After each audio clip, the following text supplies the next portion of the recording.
दोस्तों, blaster stories में आपका एक बार फिर से स्वागत है। आज मैं आपको एक हॉरर कहानी सुनाने जा रहा हूं। डरिएगा मत, ध्यान से सुनिएगा और अगर कहानी पसंद आए तो लाइक और सब्सक्राइब जरूर कर दीजिएगा। एक दिन की बात है। ठंड का समय था। घना कोहरा छाया था। सारे लोग जल्दी कार्यालय का काम खत्म करके घर की तरफ निकल रहे थे। नाना जी उस समय के बड़े अधिकारियों में से एक थे। वे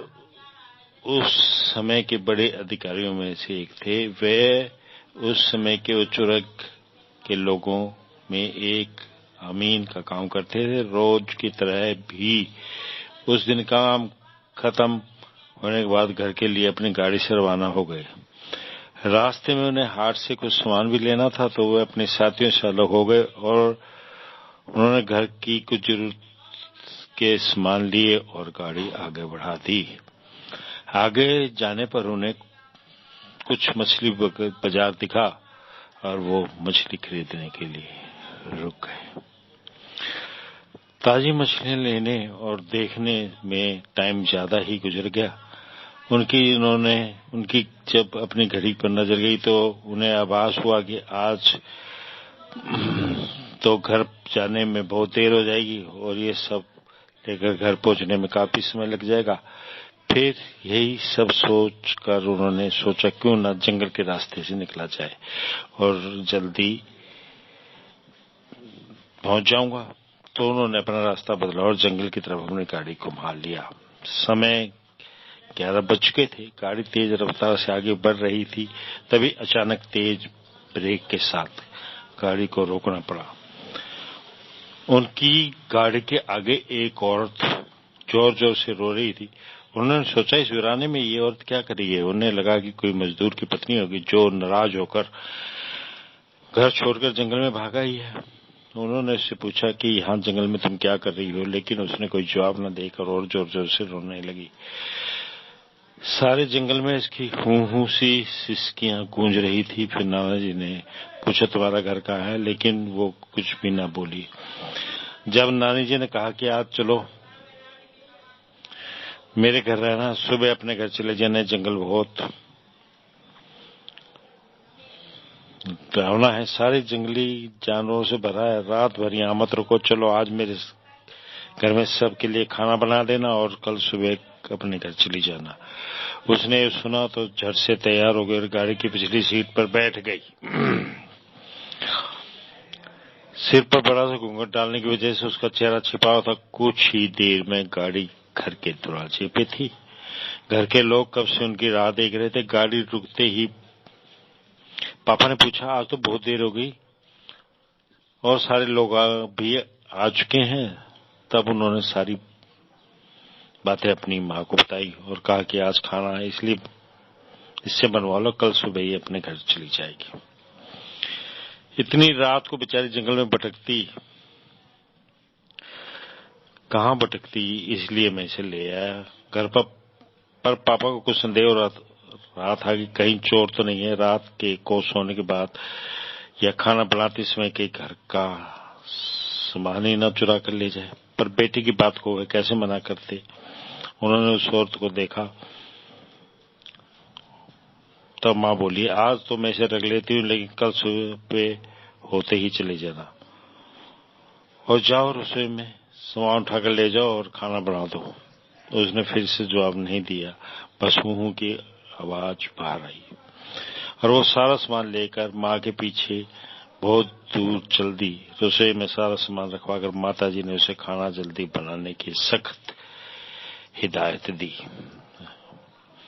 और वहां से चली गई। लेकिन उनका मन कुछ परेशान था। फिर 10 मिनट में रसोड़े में उसे देखने चली गई कि वो क्या कर रही है और उसका चेहरा भी देखना चाहती थी। लेकिन वहां पहुंची तो वो मछलियों का थैला निकाल रही थी।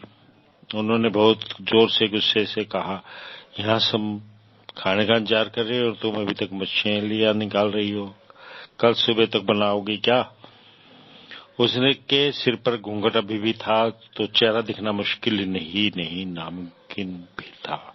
उन्होंने उससे कहा, तुम जल्दी से खाने की तैयारी करो, मैं आग सुलगा देती हूँ, काम जल्दी हो जाएगा। और वह जल्दी से चूल्हा जलाने की तैयारी करने लगी, लेकिन साथ ही उसका चेहरा देखने की भी कोशिश कर रही थी। लेकिन वो जितना देखने की कोशिश करती तो वो पलक खींच लेती। अंत में हार कर वो बोली, देखो मैंने आग सुलगा दी है, अब आगे का काम तुम खुद कर लो। कुछ चुरो तो बोला, लेकिन वो कुछ नहीं बोली। अब उन्हें लगा कि यहाँ से जाना ही ठीक है, वरना मेरा भी समय खराब हो सकता है, अनजान लोगों से भी डर रही हूँ। ये सोचकर उन्होंने कहा कि मैं आ रही हूँ, जल्दी से खाना बनाकर रखना। और वहां से निकल गई। मन अभी तक भी परेशान था, कभी अपने कमरे, कभी बच्चों के, कभी बाहर सबको देख रही थी, कहीं कुछ अनहोनी ना हो जाए।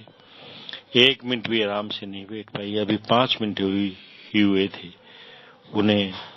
उनके लिए वो घड़ी पहाड़ सी लग रही थी।